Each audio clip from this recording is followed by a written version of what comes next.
Maximum speed आप गए हो इस पे? मैं 100-110 के बीच में गया हूँ। थोड़ा वाइब्रेट होता है, हम्म। फिर कम ही करना पड़ता है, लेकिन इसमें किक नहीं है और 1-2 बार तो चेन भी उतर गई है। इन सब पॉइंट्स के बाद में क्या आप ये बाइक किसी अदर पर्सन को, अगर मैं ही लेना चाहूँ तो क्या आप ये रेकमेंड करोगे?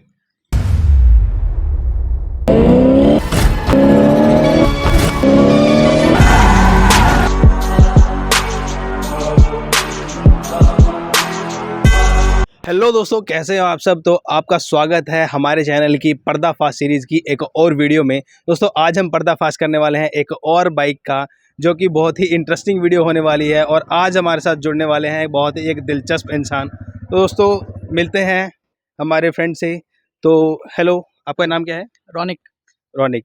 तो रॉनिक, मैं आपसे पूछना चाहता हूँ, आपको थोड़ा सा टाइम लेना चाहूँगा कि आपकी बाइक के बारे में आज हम बात करने वाले हैं थोड़ा सा। तो सबसे पहले मैं ये पूछना चाहता हूँ कि आप क्या करते हैं, आपका प्रोफेशन क्या है? एक्चुअली मैं सेल्स में हूँ और मैं जॉब करता हूँ।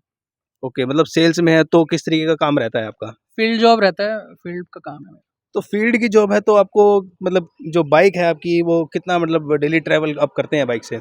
मेरा डेली ट्रैवल हो जाता है 60-70 किलोमीटर्स हो जाता है। तो 60 से 70 किलोमीटर आप डेली इसमें चलते हैं। बिल्कुल बिल्कुल। तो इसके अंदर आपको एवरेज जो है मतलब माइलेज क्या मिल रही है इस बाइक के अंदर? वैसे तो मुझे एवरेज हाईवे पे चले तो 50-55 है और वैसे हम सिटी में चले तो 45-50 है, 45। ओके, तो जैसे कि हम देख सकते हैं बाइक की कंडीशन ज़्यादा पुरानी नहीं लग रही है। तो अभी कितना टाइम हो गया और आपने ये कितने की जो है बाइक खरीदी थी? ये मुझे हो गया 1 साल से कम ही हुआ है हम्म। और मुझे ये पड़ा था 1,10,000 के आसपास। 1,10,000 का ऑन रोड प्राइस। बिल्कुल बिल्कुल। ठीक है, जैसा कि हम नंबर प्लेट पे भी देख पा रहे हैं ये गाजियाबाद रजिस्ट्रेशन बाइक है। तो अभी आप जो बाइक को जो ड्राइव कर रहे हैं वो कितनी स्पीड पे करते हैं और कैसा आपका एक्सपीरियंस रहता है बाइक को लेके? मैं 70-80 मतलब 70-75 किलोमीटर पर आवर की स्पीड से चलता हूँ। अच्छा, इस स्पीड से आप ट्रैवल करते हैं, हाँ मतलब आपका सिटी भी और रहता है और थोड़ा सा मतलब हाईवे भी हाँ इंक्लूड हो हाईवे। जाता है उसके अंदर? हाँ हाईवे भी और सिटी रहेगा तो आप तो सिटी के अकॉर्डिंग ही चलोगे। हाँ हाँ हाँ। ज़्यादा तेज नहीं धीरे, वो तो जैसा चल रहा है वैसा। ओके, तो फिर कैसा है मतलब वाइब्रेशन वगैरह हाई स्पीड पे भगाने में, या देखिए, फिर हाँ भाई, कैसा कंफर्ट और परफॉर्मेंस कैसा आपको इसमें लगा? परफॉर्मेंस ठीक है। अगर हम 70 टू ऊपर जाएंगे, 80 के ऊपर जाएंगे तो वाइब्रेट तो करेगी, लेकिन 70-80 में वाइब्रेट नहीं करती, ठीक चलती है। और पिकअप वगैरह में बारे में कुछ कहना हाँ चाहेंगे? पिकअप मैंने लोगों से भी सुना था और मुझे पिकअप सही लगा इसका, मतलब ओके। थोड़ा मस्कुलर लगता है मुझे और पिकअप बढ़िया है इसका। भाई इसके अंदर कुछ पॉजिटिव पॉइंट्स जो होंगे, जो आपने बाइक को परचेज किया तो इसके अंदर पॉजिटिव पॉइंट्स आपको क्या क्या लगे उस बारे में हम जानना चाहेंगे। देखिए, अगर इसमें पॉजिटिव पॉइंट्स की बात करें ना तो 3-4 हैं जो आपको बाकी के कंपेयर में थोड़ा नहीं दिखेगा। जैसे इसमें डिजिटल स्पीडोमीटर है, जो भी डिजिटल दिखता है आपको मीटर्स। दूसरा ये है कि इसमें यहाँ पे चार्जिंग पॉइंट है ना, यूएसबी दिया है, चार्ज कर सकते हो आप। तीसरा ये है कि आप जो है स्टोरेज कैपेसिटी जो है ना इसकी सीट के अंदर, वो बाकी के मुकाबले में थोड़ा ठीक है, अच्छे से आप मैनेज कर सकते हो। इसमें जो इसका लीवर है वो थोड़ा कंफर्टेबल है, बड़ा है, दिक्कत नहीं होगी आपको। इसमें इको पावर का जो मोड है वो दिया हुआ है ना। बाकी और बाइक्स के हिसाब से सबसे अच्छी बात ये है कि चलिए स्पोर्ट में भी आता है, मस्कुलर भी है और ये थोड़ा लो हाइट पे भी है कि कोई अगर कोई बंदा नया है, मतलब यंग है, वो भी चला रहा है, थोड़ा ओल्ड घर में पापा है या कोई और है वो भी चला रहे हैं। लेडीज़ के लिए जो है वो पैर रखने के लिए जो है स्टेप फुट जो दिया हुआ है वो बढ़िया दिया हुआ है ना। बाकी अगर आप आ जाइए किसी भी बाइक की बात करें तो इतनी फैसिलिटी नहीं मिलेगी आपको और मतलब लेडीज़ के लिए भी कंफर्टेबल है और चलाने के लिए लो हाइट में भी है, आप आराम से ड्राइव कर सकते हो। स्पीड तो मैं खींच देता हूँ है ना, 70-80 तो मेरे नॉर्मल रहती है। अगर वो हाईवे पे गया तो मैं थोड़ा और ऊपर भी ले जाता तो ठीक ठाक कितने रहता। स्पीड, मैक्सिमम स्पीड आप गए हो इस पे? मैं 100-110 के बीच में गया हूँ, थोड़ा वाइब्रेट होता है, फिर कम ही करना पड़ता है, लेकिन हाँ मतलब मैं जाता हूँ उतना तक, लेकिन तो कंट्रोल में रहती है बाइक पूरा?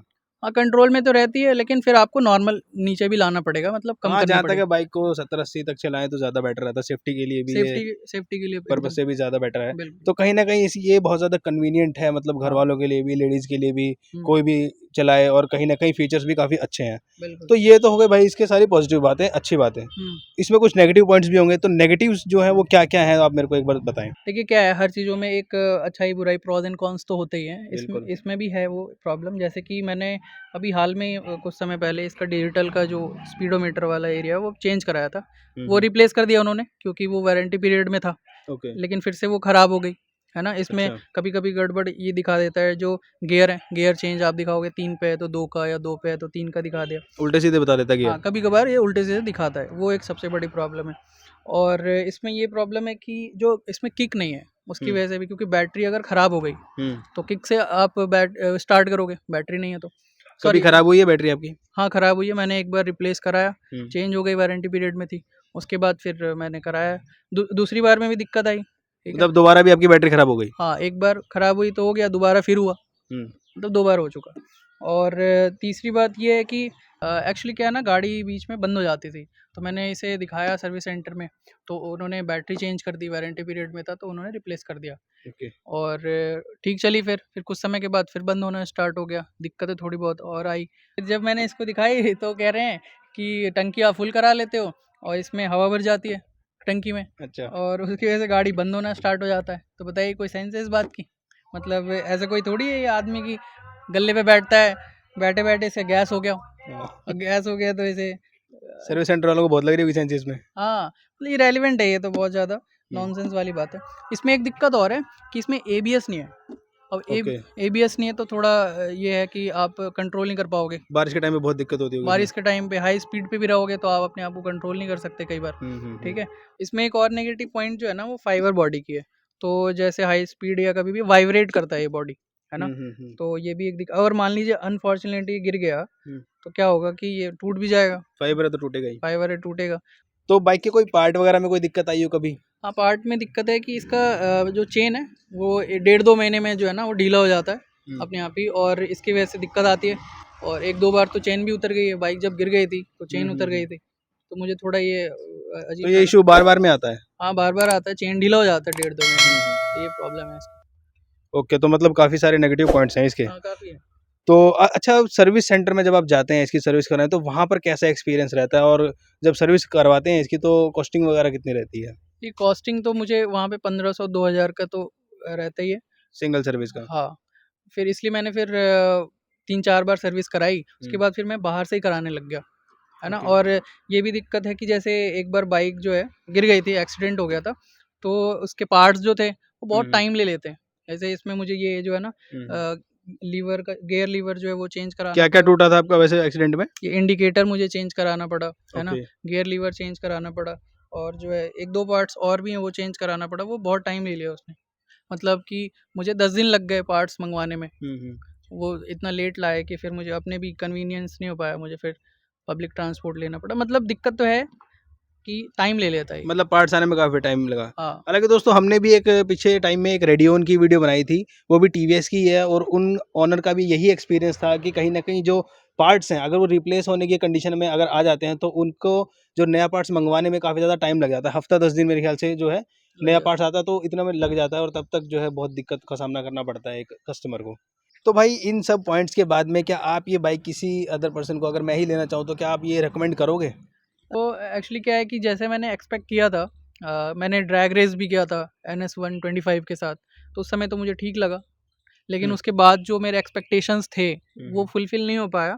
और माइलेज वगैरह तो ठीक है, लेकिन बाकी जो पार्ट्स वगैरह जल्दी ख़राब हो रहे हैं, स्पीडोमीटर डिजिटल है फिर ख़राब हो रहा है, मतलब क्वालिटी ठीक नहीं होगी, चेन उतर जा रहा है ये सब, और जो पार्ट्स हैं उतना लेट आ रहा है ना। कहीं बाकी न कहीं रिलायबिलिटी इतनी ज़्यादा अच्छी नहीं है टीवीएस की तरफ से। हाँ, जैसे पल्सर है, आप पल्सर ले सकते हो इसके बिहाफ़ पे तो और मैं तो रिकमेंड नहीं करूँगा कि कोई ले। पल्सर ले सकता है या कोई और बाइक इसके जगह पे। तो टीवीएस को ऐसा कोई मैसेज कि हाँ भाई, कि आप रिकमेंड नहीं कर रहे हो लोगों को, तो टीवीएस को ऐसा कोई मैसेज देना चाहेंगे कि इसके अंदर ये इम्प्रूवमेंट्स होने चाहिए, जिसकी वजह से लोग इसकी तरफ जाएँ या इसको परचेज़ करें?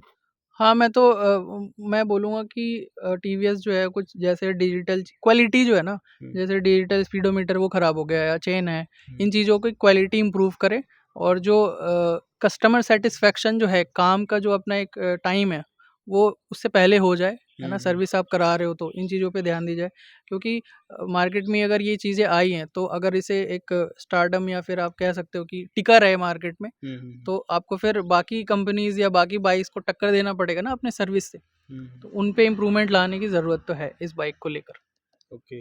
और जो सर्विस सेंटर के हमारे स्टाफ वगैरह रहते हैं, उनके बारे में कोई हाँ, पॉइंट? सर्विस सेंटर की बात जैसे मुझे ये थोड़ी सही नहीं लगी, है ना, इरेलीवेंट है कि आप कह रहे हो कि इसमें अगर बाकी टैंक की तरह अगर टैंक भराओगे आप, फुल कराओगे तो इसमें हवा भर जाएगी, ये कोई बात नहीं होती ना। ये तो तो कहीं ना कहीं ट्रेनिंग की कमी है स्टाफ के अंदर भी। हाँ, उनको भी थोड़ा इस बात का ध्यान रखना चाहिए कि प्रॉब्लम एक्चुअली है क्या। कुछ भी उल-जुल बात आप कह दोगे तो वो फिर कस्टमर सैटिस्फाई नहीं होगा।